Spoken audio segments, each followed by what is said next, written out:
الحمد لله على إحسانه وشكر له على تفضله وامتنانه ولا إله إلا الله تعظيما لشأنه وأشهد أن محمدا عبده ورسوله داعي إلى رضوانه وعلى آله وأصحابه وإخوانه أما بعد. إخواني في الله, in the year 2010, Dubai was declared to have the tallest building in the world. In the year 2010, Dubai was declared to have the tallest structure ever built by the human beings, the Burj Al Arab. That's over 800 meters long. When their fellow brothers from the Middle East had this, they started also a competition. So Jeddah, the Prince Walid ibn Talal, he announced, Dubai have 800 meters and that is the tallest building in the world. I'm going to build the tallest building in the world in Jeddah. I'm going to build the Kingdom Tower. I'm going to make sure it is 1,000 meters long.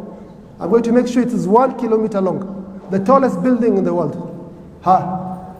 Their brothers in the next country, Kuwait, he said, the Saudis want to build the tallest building in the world. That will be 1,000 kilometers long. 1,000 meters long, 1 kilometer long. We shall build the tallest building in the world in Kuwait. We shall build the building that has never been seen. We shall build 1,000 plus 1. We shall build 1,001 meters. Qatar on the other side also, they said, we are the richest country in the world per person. We have the most money per person in the entire world. We shall build the tallest building in the world, but we shall keep it a secret. We shall keep it a secret. We shall build it in a place called Diyar in Qatar. So, Ikhwani fillah, this is amongst the signs of the Day of Judgment. The Prophet ﷺ, one day he was sitting with his companions. Then a person who is white dressed with very dark hair comes and he sits next to the Prophet ﷺ. He sits with excellent manners. فَأَسْنَدَ رُكْبَتَيْهِ إِلَى رُكْبَتَيْهِ. He put his knees near the knees of the Prophet ﷺ. And he asked him a number of questions. He asked him, what is Islam? What is Iman? What is Ihsan? Tell me about the religion of Islam. So he tells Prophet ﷺ, answers this man all the questions he asks. Then this man asks a strange question. He asks the Prophet ﷺ, tell me when the Day of Judgment is. When the Day of Judgment is. The man says to him, the person who's asking me is not more knowledgeable. The person you're asking is not more knowledgeable than the one who's asking. I do not know anything of the Day of Judgment. The Prophet ﷺ, this man asks him, فَأَخْبِرْنِي عَنْ أَشْرَاتِهَا عَنْ إِمَارَاتِهَا. Tell me, what are the signs of the Day of Judgment? Tell me some of the signs that I can know that Qiyamah is coming close. He says, alayhi salatu salam, إِذَا تَطَاوَلَ رِعَى الْبَهَائِمْ فِي الْبُنْيَانِ فَذَاكَ مِنْ أَشْرَاطِهَا. He says in a different hadith, وَأَنْ تَرَى الْحُفَاةَ الْعُرَاةَ الْعَالَ رِعَى الشَّاةِ يَتَطَاوَلُونَ فِي الْبُنْيَانِ. He says, when you see the shepherds, the people who are barefoot, the one who look after the sheep and the goats, يَتَطَاوَلُونَ فِي الْبُنْيَانِ. They compete with each other in the building of tall buildings.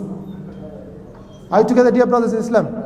So from the signs of the Day of Judgment, التطاول في البنيان. The people will compete in the building. Who is going to build the tallest building in the world? The Prophet ﷺ was asked, من أصحاب الشاء الجياع الحفاء الجياع العالة. He says, who are these people you're talking of, O Prophet of Islam? The people you say, they are the ones who look after the sheep. They are the ones who are hungry. They are the ones who are barefoot. Who are these people, O Prophet ﷺ? The Prophet says to them, Al-Arab, the Arabs. If anyone, I mentioned this point previously, from amongst the miracles of Prophet ﷺ, and the things that show clearly the truthfulness of his prophethood is the clear prophethood he shows us. He gives us signs of things that have not happened, and his words are very clear. No doubt. He says the Arabs will compete in building tall buildings. Muslims will engage in riba. Muslims will start drinking alcohol. People will start competing in building beautiful mosques. His message is very clear, alayhi salatu wasalam. If someone was just to see this one side, it is sufficient for him to accept Islam if he has a sincere heart.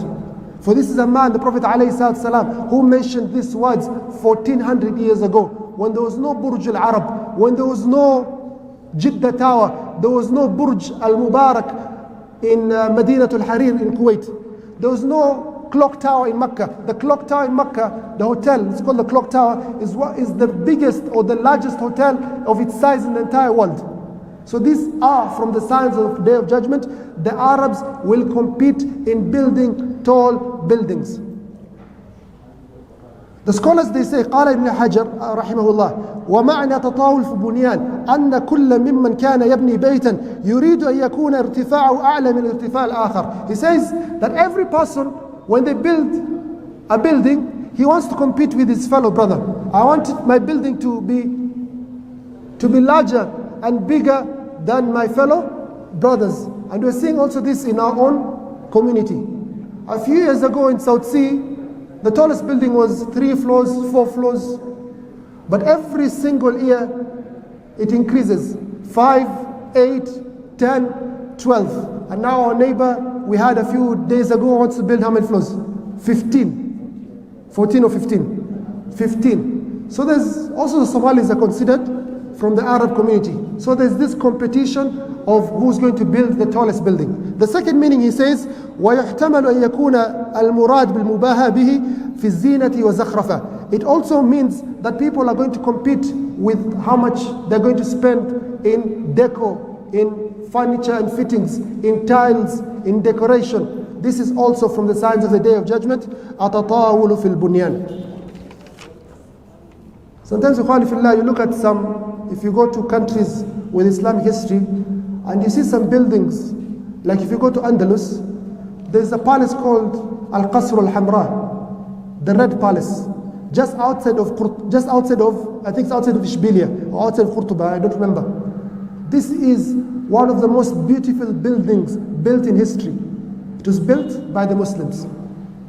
A palace that has never been seen to the like of till to this day. So, the Arabs in particular from the Muslim community, they have a lot of israf when it comes to this issue of spending in this dunya. They build the tallest buildings, they build the most expensive buildings. If you go to Dubai, if you go for there's a big bus trip. I went, I think 15 years ago, I was on that bus. You go, they tell you that is the tallest building, that is the tallest hotel, that is the tallest office block. Everything is big, big, big, big, big. Wallahi, I was a young man that time, but I felt that these people are like children. They're just competing with something that has no benefit. So from the signs of the Day of Judgment is that you see the Arabs competing in the building of tall buildings. We mentioned the first lecture we had, Ikhwani Fillah, it does not mean that if something is mentioned to be a sign from the signs of the Day of Judgment, it does not mean that thing is haram. Are we together? If something is mentioned to be from the signs of the Day of Judgment, it does not mean it's haram. So it is not haram for per se for a person to build a tall building. But what is not proper is you starting competing in this dunya. When you start spending all your effort in competing with your brother, how much you're going to spend on your building, or how tall your building is, or such thing, you become entrenched to the affairs of dunya and you forget your house in akhirah. One of the khulafa, I think it is Sulaiman ibn Abdul Malik, he was asked, why do we hate to die? Why do you hate to die, we as the leaders especially? He says, because you built your dunya and you destroyed your akhirah. You built your dunya and you destroyed your akhirah. These buildings, ikhwan fillah, regardless of how magnificent they are, they're still engineered by human beings. True or false? And one for akhirah, labinatu min dhahab wa labinatu min fiddah, has been prepared by Allah subhanahu wa ta'ala. So you choose, وَلَا الْآخِرَةُ خَيْرٌ وَأَبْقَى. What is in the hereafter, what is Allah subhanahu wa ta'ala has prepared for you is better than this dunya. For reference, look at the hadith of the last person to enter Jannah. Look for this hadith, the last person to enter Jannah, and compare the state of this person to the richest person in dunya. Sign number 22. Sign number 21. ولادة أمة لربتها. ولادة الأمة لربتها. Prophet ﷺ says, سأخبرك عن أشراطها إذا ولدت الأمة ربتها متفق عليه. When the female slaves give birth to their children or to their masters, that is from the signs of the day of judgment. He told Jibril alayhi salam, no? It's okay. He says to Jibril alayhi salam in the hadith, when Jibril came to him, that if you see the female slave giving birth to her master, that is from the signs of the day of judgment. The scholars, they have differed upon the meaning of this hadith. The majority of the scholars, they say that the Muslims will spread their empire so much and so wide that they will capture many female slaves. And those female slaves will give birth to children of their masters, so these children are not slaves, but they shall be in the position of their masters. I repeat, that Islam will spread very wide, and they will capture many slaves and many prisoners of war. These women who will be female slaves to their masters, they will give birth to the children of the masters. So the children will take over the position of being their masters. That is the majority of the opinion of the scholars.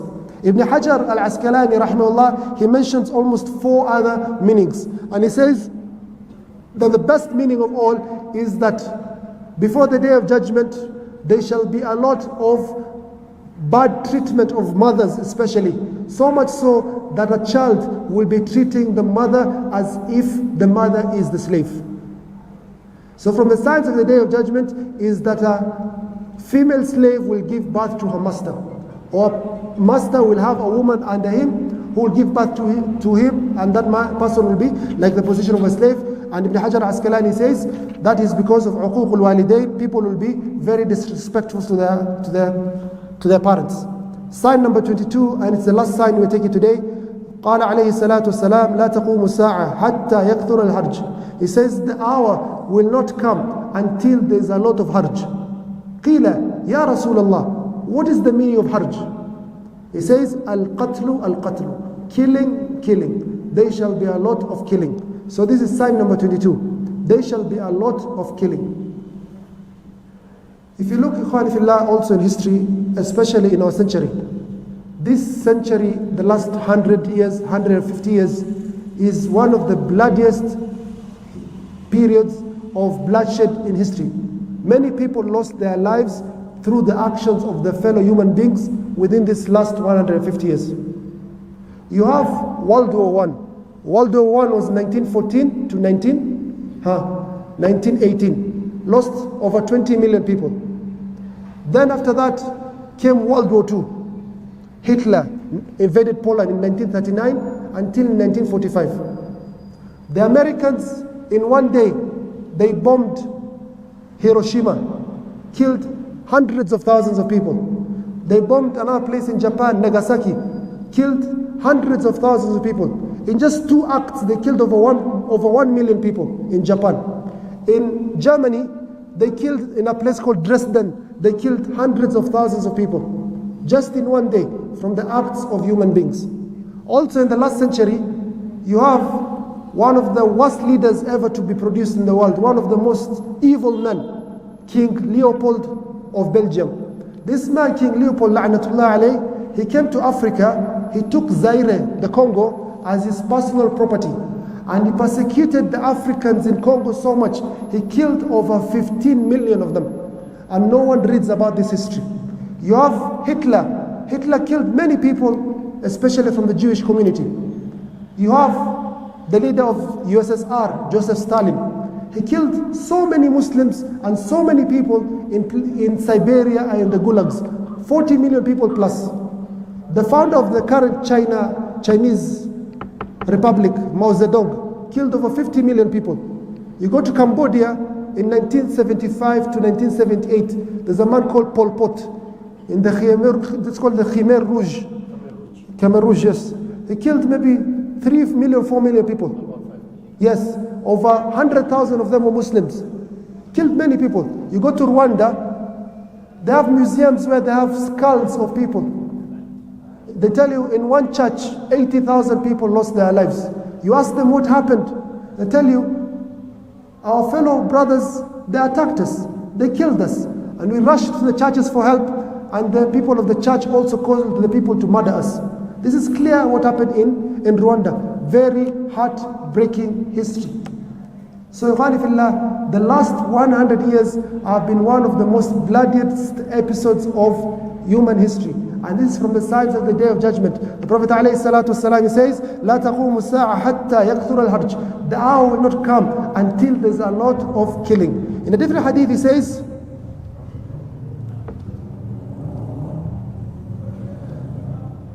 that also, he explains further the issue of killing. He says, إِنَّهُ لَيْسَ بِقَتْلِكُمُ الْمُشْرِكِينَ. It is not you Muslims killing the enemies of Islam. وَلَكِنْ قَتْلِ بَعْضُكُمْ بَعْضًا. Also you Muslims, you shall kill each other. You shall fight each other. In a different hadith he says, حَتَّى لَا يَدْرِ الْقَاتِلُ الْمَقْتُولُ فِي مَقُتِلُ. Even the person who is killed, he does not know who is killed. In a different hadith he says, الْقَاتِلُ وَالْمَقْتُولُ فِي النَّارِ. He says, the killer and the one who is killed, they are both in the hellfire. The Sahaba, they asked, we understand why the killer is in the hellfire, but why is the one who is killed also in the hellfire?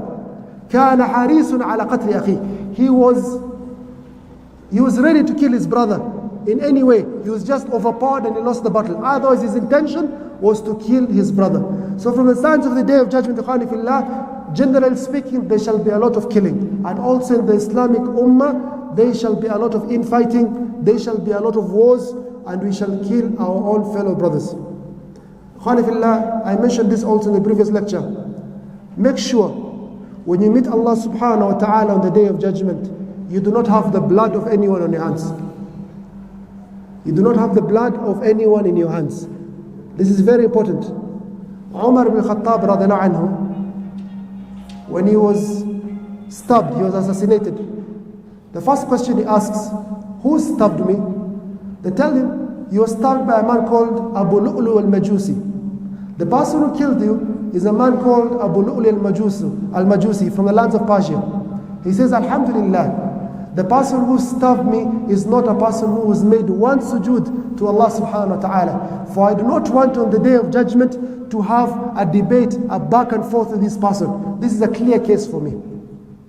So you as a Muslim, always, dear brother, you do not want a case on the Day of Judgment, and more particular a case with your fellow Muslim. For if you kill a person, the Prophet ﷺ, he says in authentic hadith, لا يزال المؤمن في فسحة من دينه ما لم يصب دما حراما. A Muslim still has leeway with regards to his faith.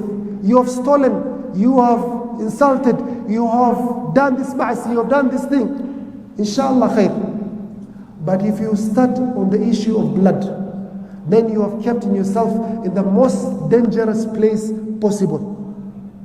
In a hadith, the Prophet ﷺ says that the very first thing the people shall be asked on the Day of Judgment is regards the salah. In a different hadith, he says the very first thing the people will be asked on the Day of Judgment is regarding blood. Are you together? Is there a conflict between these two hadiths? One hadith says, the very first thing you shall be asked on the Day of Judgment is regarding salah. In another hadith he says, alayhi salatu wasalam, the very first thing you shall be asked on the Day of Judgment is regarding blood. Is there a conflict amongst these two hadiths? Where are the ulama? No, there's no conflict. Why? Because the very first thing you as a Muslim shall be asked with regards to the right of Allah is salah.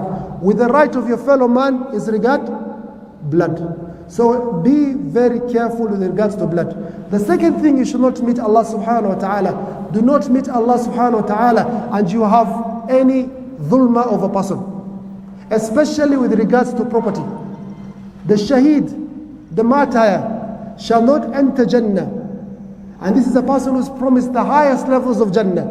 He shall not enter Jannah because of a debt. What about myself and yourself who have not reached the level of a shaheed?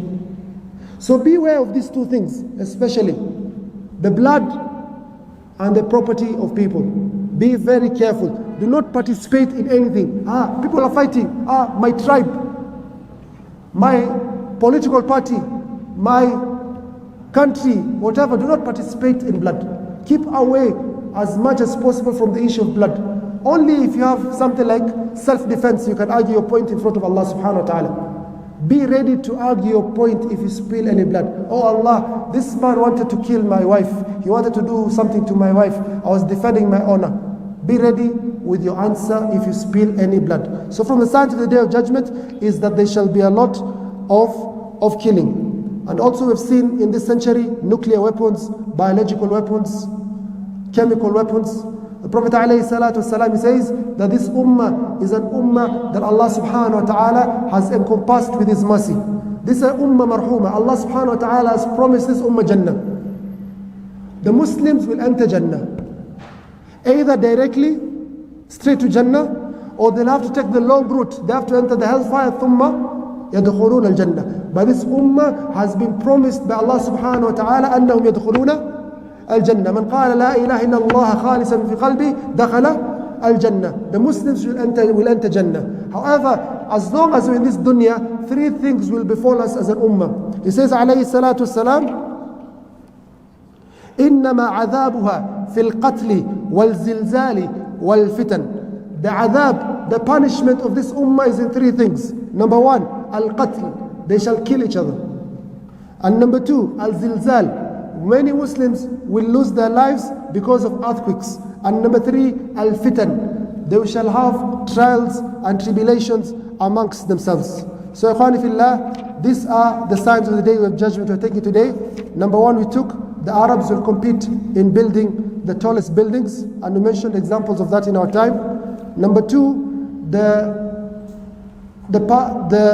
female slaves will give birth to their masters. And number three, there shall be a lot of killing, there shall be a lot of genocides, a lot of murder. We shall look inshallah at the forthcoming signs in the forthcoming lecture. Wallahu alam, wassalamu alaikum wa rahmatullahi wa barakatuh.